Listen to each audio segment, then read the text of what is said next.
came before psychology. It came before economics. It came before sociology and anthropology. Then anthropology and psychology and this, they make research work in order to support this worldview. Here, it is very important for us.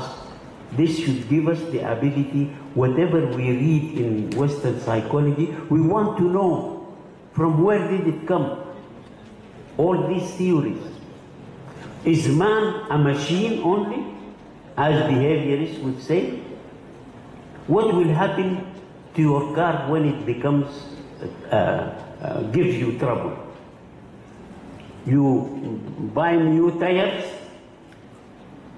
then you wear tomorrow, it is the petrol pump out of order, after tomorrow it is the radiator, the next time it is this one, then the body begins to shake, then you throw away the car. Now if man is a machine, they should do the same to him. Man is only an animal. What do you do to your horse when the horse becomes very old and cannot run? You take a bullet and shoot the horse on the head to relieve it from this life. This is what is happening to the elderly today in the West. Jadi ketiga paradigma dalam psikologi tadi, psikoanalisa, behaviorisme dan humanistik itu memang belum bisa mencerminkan the nature of man tadi secara sempurna, gitu ya. Sehingga diperlukan paradigma yang bisa mencakup itu, gitu ya. Jadi kalau misalnya tadi disampaikan oleh Prof. Badri bahwa kalau behaviorisme memandang manusia itu seperti mesin, ya, mekanistik. Jadi diberi reward, maka dia akan perilakunya akan positif. Tapi diberi punishment, perilakunya, ya, misalnya perilaku buruk diberi punishment, dia akan hilang. Ya. Perilaku yang baik diberi reward akan naik. Jadi seperti itu. Jadi itu belum sempurna dalam memandang sifat dasar dari manusia itu. That is why mercy killing is allowed. The doctor, if you have a disease that is not curable, and then your sons bring you to the hospital, they will tell the physician, the doctor, kill him. Then he will give you an injection, you will die, and they throw you away. When you are getting old, you are like a used car. Then there is a special place where you are thrown away in an old people's home. So Western psychology books will tell you, first of all, you enjoy your life. There is no life after this life. So enjoy your life fully. Be homosexual, be heterosexual, be bisexual, be make money in whatever you want to make it. Only you don't break the law that has been made by man, not by Allah. So here is the main aspect by which you should look at the whole of Western civilization. This does not mean that we throw away Western civilization. No. If we do this, we'll be like a man who throws away the dirty water in which he bathes his baby. He throws the water with the baby. We need to make the best of what they have done, which is useful, but give it our own Islamic interpretation. Ya, jadi dari ketiga paradigma tadi, ya, budaya Barat itu memang ada beberapa yang buruk, negatif gitu ya. Tapi bukan berarti bahwa kita kemudian membuang semua hal-hal yang datang dari Barat gitu ya. Ibaratnya kalau kita bersikap seperti itu, seperti kita membuang air yang di dalamnya itu ada bayi gitu. Air dalam baskom kita tuang. Nah, artinya kita juga perlu memilih dan memilah nilai-nilai apa yang bagus dari budaya Barat itu yang bisa diadopsi ke dunia Muslim, ya, dunia Islam. Dan kemudian hal yang buruk itu ditinggalkan, ya, ditinggalkan. Kira-kira seperti itu. Yeah. So actually, when you go to the West and live there, you will see how psychology and psychiatry have helped to reinstate this worldview. For example, in any textbook in psychiatry, a chapter about the old age and what happens to them, old people's home, you will find how can you take your old father or mother to an old, the way you can take it, the best way, because it is known nobody is going to tolerate an old woman or an old man in the house. He wants to enjoy his life. He doesn't have time to come to this old person to give him the medicines, and then he goes, he forgets to put on his shoes. You come and put his shoes on. He forgets to wear his clothes. You do it for him. You take him. You accept his continuous questioning. Question the same question again and again and again. It is difficult when a person is really very old and demented. So they will tell you how to put him in an old people's home. It is a waste basket. A waste basket for humans. I have been to Finland for a conference in Helsinki.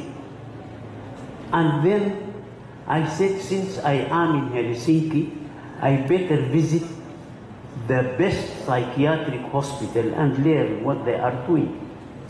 When I was given an appointment and I came in, there is a room as big as this room. And then I see young men and women dancing and taking tea and cakes.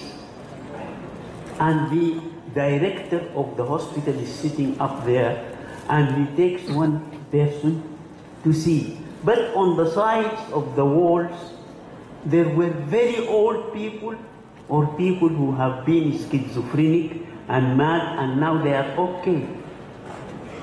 Then I asked the director of the hospital, what is this?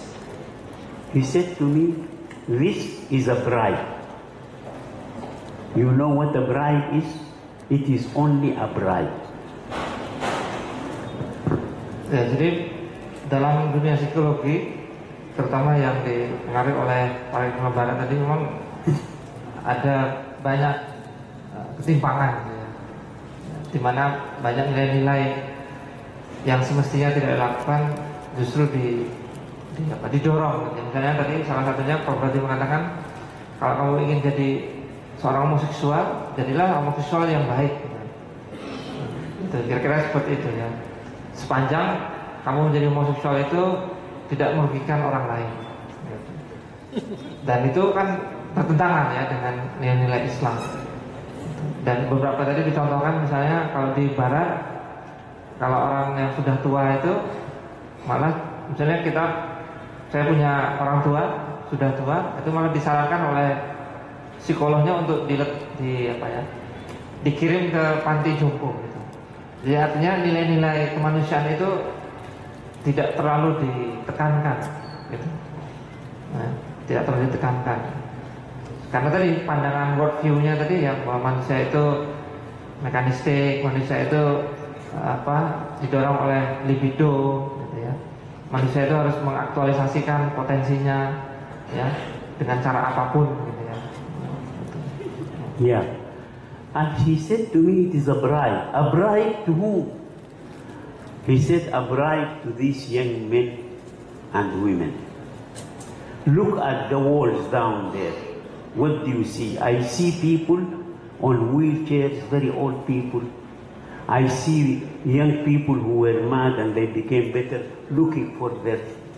He said to me, I wanted these people to come and visit their fathers and old mothers and to visit their brothers who were mentally disturbed and now they are okay.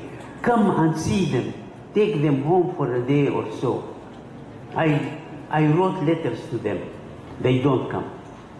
I phoned them. They don't come. So I said, how can I make them see their...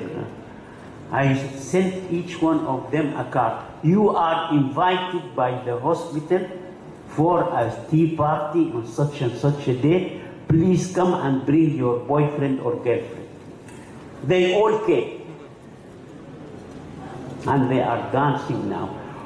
While they are dancing, I will take one of them. Please come. See your father. He is your father. Just say salam to him. And the father is up, shaking like this. He's happy to see his son. This is the application of the worldview. Man is a machine. Man, if he's used khalas, cannot produce, he should go. And this is what psychology is teaching us also. Salah satu peristiwa yang pernah dialami Prof. Badri, ya, waktu beliau bekerja di sebuah rumah sakit, gitu ya. Di sana banyak orang-orang jompo, dan kebanyakan dari orang tua jompo itu tidak pernah dilihat atau dikunjungi oleh anak-anaknya. Jadi Prof. Badri berusaha untuk menyurati, menelpon, untuk datang melihat orang tuanya, tapi nggak pernah ada yang datang. Nah, kemudian Prof. Badri berhasil membuat sebuah undangan. Di situ ditulis yang undang itu adalah rumah sakit, dan nanti akan ada acara tea party, ya, jadi seperti acara minum teh gitu. Nah, silakan bawa istri, suami atau orang dekatnya gitu ya. Dan ternyata mereka pada datang hadir semua gitu ya. Terus berdansa gitu ya. Nah, tapi ketika di undangan hanya disuruh datang untuk melihat orang tuanya, mereka nggak datang. Tapi ketika dikatakan bahwa ada pesta gitu ya, minum teh, mereka datang. Jadi mereka datang bukan karena melihat orang tuanya, tapi karena ada acara pesta itu. Nah, baru setelah itu Prof. Badri mengundang satu masing-masing dari orang itu untuk melihat orang tuanya, ayahnya. Gitu.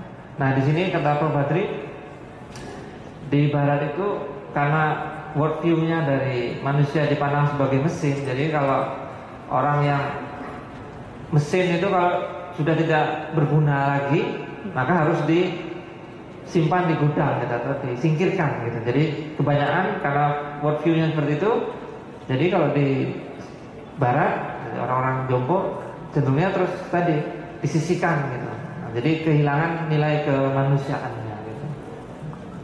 Yeah. So here we have a life, a worldview, and how it developed into theories of psychology and even practical researches in psychology. But this psychology, Western, did it bring happiness to the Westerners? No.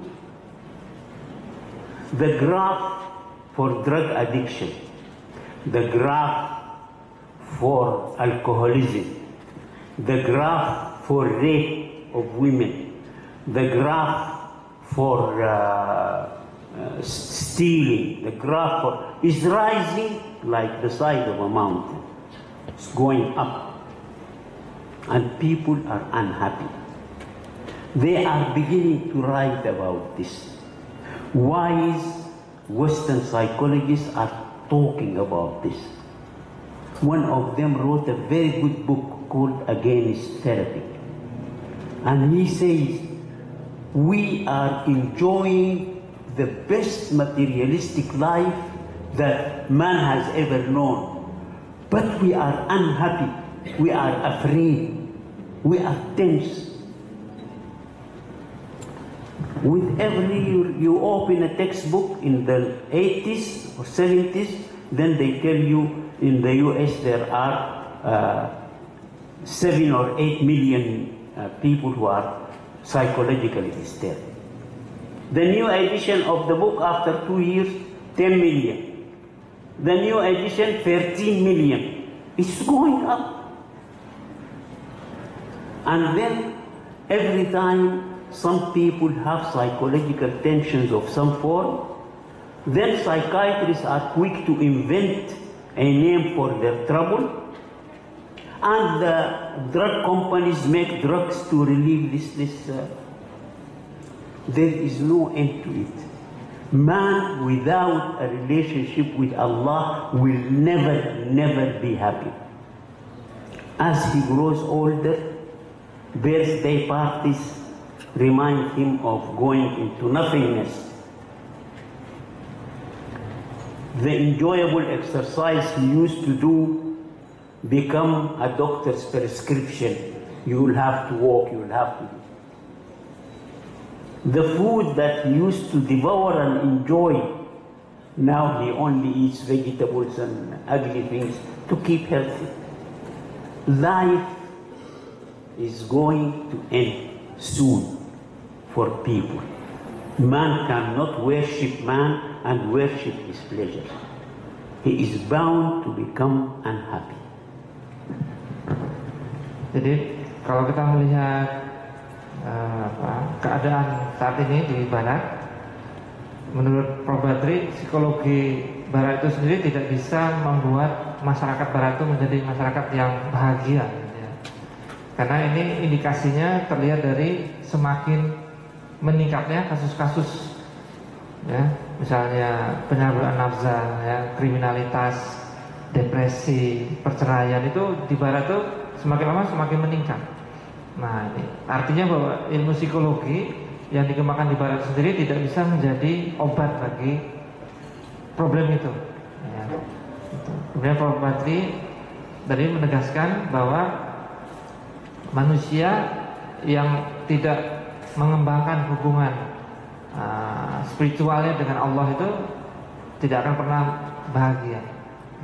Karena di budaya Barat, ya, mereka kebanyakan tidak mengakui tentang itu, ya, adanya kekuatan supernatural, ya, Tuhan, sehingga mendewa-dewakan materialisme dan kapitalisme. Nah, itu yang menyebabkan kasus-kasus tadi yang saya sebutkan itu tidak pernah turun, tapi dari tahun-tahun selalu. Nah, indikasi ini menunjukkan bahwa psikologi itu sendiri yang dikembangkan di Barat tidak bisa membuat masyarakat Barat itu menjadi masyarakat yang bahagia. In the early 90s, I used to go to Sweden to give lectures there to those who have converted to Islam and to the Swedes in general. I knew there that the rate of suicide, people killing themselves, is about the highest in the world, in the richest countries of the world. A man in Sweden, he has a big Volvo to drive at. In Stockholm, he has another car to go up the mountain. He has another villa there for skiing. He has a beautiful wife like a Hur al-Ain. He has everything. Then the next day, you hear he put the gun on his head and blew his head out. Little boys, young boys and girls, they kill themselves by throwing themselves on the rails of the train which is coming. And then the bones and the nerves and the blood mix together. Then they will say to the driver of the train, "Oh, you have a psychological stress now, take a leave of 1 month." And this, my own relative was a driver of a train there. He said, some of these Swedes, they say, "Oh, I need a break, I need a vacation. I hope that one of these stupid girls will come and kill herself, so they give me a month off." How come the rate of suicide is so high? I go to my own town in Omdurman, and I see 3 or 4 people chatting after Zuhr prayer in the mosque. Their garments are already very old, having holes. Everyone may be having in his pocket not more than 2 or 3 shillings just to buy a cup of tea and a piece of bread. They are poor. Then they laugh. One of them will say a joke or a story, and all of them laugh and laugh until the tears come down. And then, alhamdulillah, alhamdulillah, we are happy, we are happy. How come? Why? It is because of this Islamic worldview, iman that they have, in comparison to that kind of secular life over there. Jadi pada suatu saat Prof. Badri pernah diundang ke Swedia. Jadi di sana dia melihat bahwa kasus bunuh diri juga tinggi gitu ya di sana. Bahkan yang paling ekstrim adalah ada seorang laki-laki yang kalau kita lihat dari sisi materi ya, itu sukses ya, punya istri yang cantik, punya rumah besar ya. Tapi kemudian 3 hari kemudian dia bunuh diri dengan menembakkan kepalanya dengan senjata yang dia pegang gitu ya. Nah kemudian finish. Kemudian Prof. Badri suatu saat pulang ke negaranya ya. Nah, di sana dia melihat masyarakatnya memang beberapa tadi kalau dilihat dari sisi ekonomi tidak terlalu kaya gitu ya, tapi mereka bahagia ya, sangat bahagia. Jadi sebenarnya ada yang hilang gitu ya dari dunia psikologi barat itu tadi. But Western psychology has some good aspects, particularly in the technical aspects of how to help a person out of his struggle.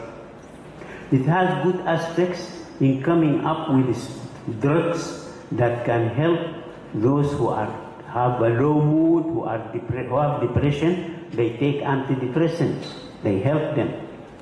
It has good aspects in developing drugs that help a person who talk out of his mind and who thinks that he is a prophet to take these drugs, and then in a week or 2 he will discover that he is only a janitor, he is only a driver, he is not a prophet. So here I think that we need to be able to sift what are the valuable aspects that we can make use of. And then when we take them, we incorporate them into an Islamic worldview. Jadi salah satu yang bagus ya dari psikologi barat adalah dari sisi metode risetnya. Ya, metode riset, teknik-teknik konseling ya. Mereka sudah mempan, tapi dari sisi value-nya mereka kurang. Nah, sisi value inilah yang bisa kita kombinasikan dengan nilai Islam sehingga kita bisa membuat sebuah paradigma psikologi Islam tadi dengan teknik-teknik riset yang mapan dari Barat, terus dipadu dengan value dari Islam, maka psikologi itu akan menjadi lebih hebat.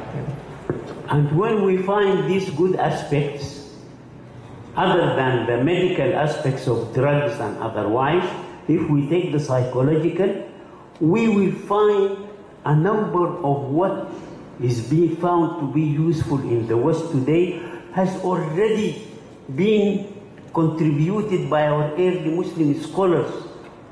I have a book, she's not here now, but I would have wanted to show you the book. It is a book about a manuscript of a man called Abu Zayd al-Balkhi. Abu Zayd al-Balkhi. This book is published in London in 2013. It is about a Muslim physician 12 centuries ago. He applied the most modern way of treatment, which psychology has come now. They don't want psychoanalysis anymore. Closed-minded behaviorism is not accepted and changed into cognitive behavior therapy. This man applied cognitive behavior therapy in detail 12 centuries ago.